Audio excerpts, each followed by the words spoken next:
在我的记忆当中，我们以前这个小的时候啊，我隔壁呢就是有一个当时我在6、7岁的时候吧，我隔壁呢就是大概是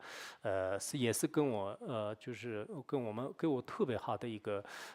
老出家人啊，就是他们家呢。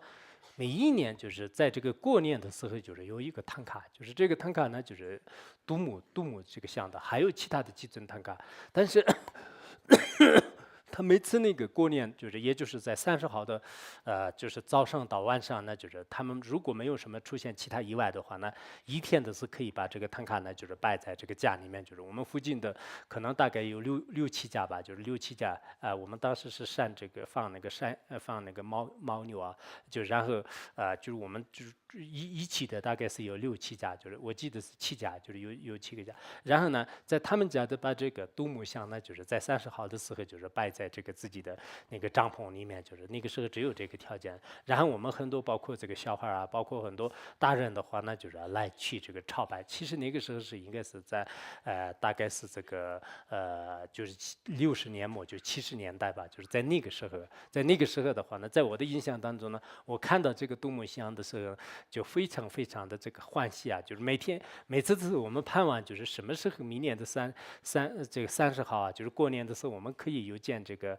杜牧圣像，因为那个时候是特殊的一种政策，就是那个时候也是非常的这个注意，就不是随便的是大家都能看，就是我那天都是在想，我们现在这个包括这附近就是卖的特别便宜的那种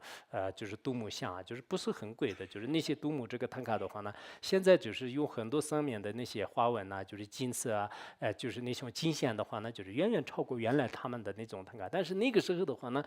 因为整个这个社会呢，就是看不到这个佛像啊，就是看不到光明，就是在那种年代，就是文化大革命，应该正在那个好像还没有开始了嘛，大概是68年，70年、75年开始是吧？文化大革命啊，六七，我的童年是文化大革命的年代。原来有一个事件的我的童年的歌。所以在那个时候呢，是这样的年代当中，就是见到这个杜牧这个唐卡或者杜牧圣像的时候呢，让人们呢就是非常的欢喜，就是有些很多老人有信心的人呢，看到杜牧就这种像呢，一直是这个哭着啊，就是一直这个有哭着就热泪盈眶，有这种现象。所以我想我们现在呢，就是的确也是在座的道友啊，就是很幸运的，就可以这么说，就是你们也许可能想不起什么，就是当时的那个年代的这种整个这个佛法的一些这个垂味啊，然后跟现在比较起来的话呢，现在你只要有这个任何的这种这个佛像也好，就在别人面前就是很公开的怎么样摆怎么样啊，那个时候是有一尊佛像的话呢，偷偷摸摸的啊，就是偷偷摸摸的，就是我们就是家里有一本书，这个是莲花生大师的这个实体会供的书，就是每一次我们就是办衣架的时候呢，就是要把它必须要藏到那个就山洞里面去，所以呢，我现在有时候看到一个山洞的时候，第一个印象呢，哦，这里也可以藏佛经。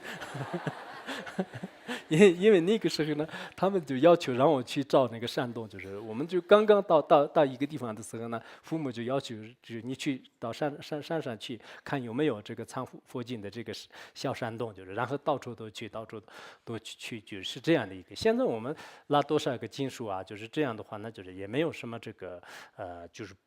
就危害啊，就是没有什么危害，就是包括你想出家也好，你想在家，你想学佛也好，就什么都是应该就是很有这个自由啊。就是其实人们呢，就是有自由，就是有这样的这个机会的时候，往往呢就是不珍惜，就是反而在那种年代当中呢，很多人的信心呢就是可以磨练出来啊。就我们也是可能像那个文化大革命那样的一个时代，就是出现的话呢，有相当一部分的坚强的这个修行人呢，就更要注意啊。就是我在这个过程当中呢，一定要努力，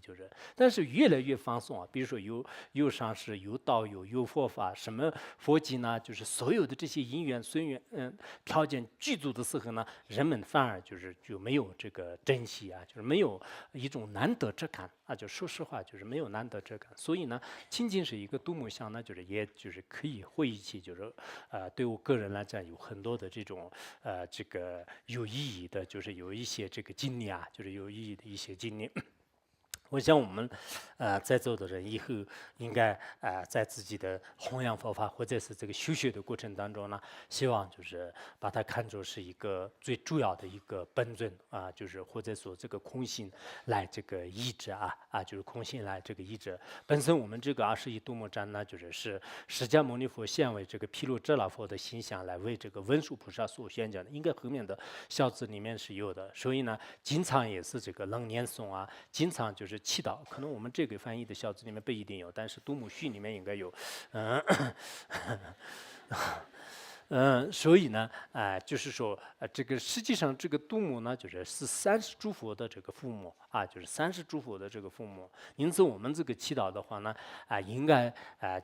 能赐予一切的这种这个系的啊，当然极个别的一些，比如说这个一些小乘的啊，或者是有邪见的人呐，或者说是不信佛教的人呢，他们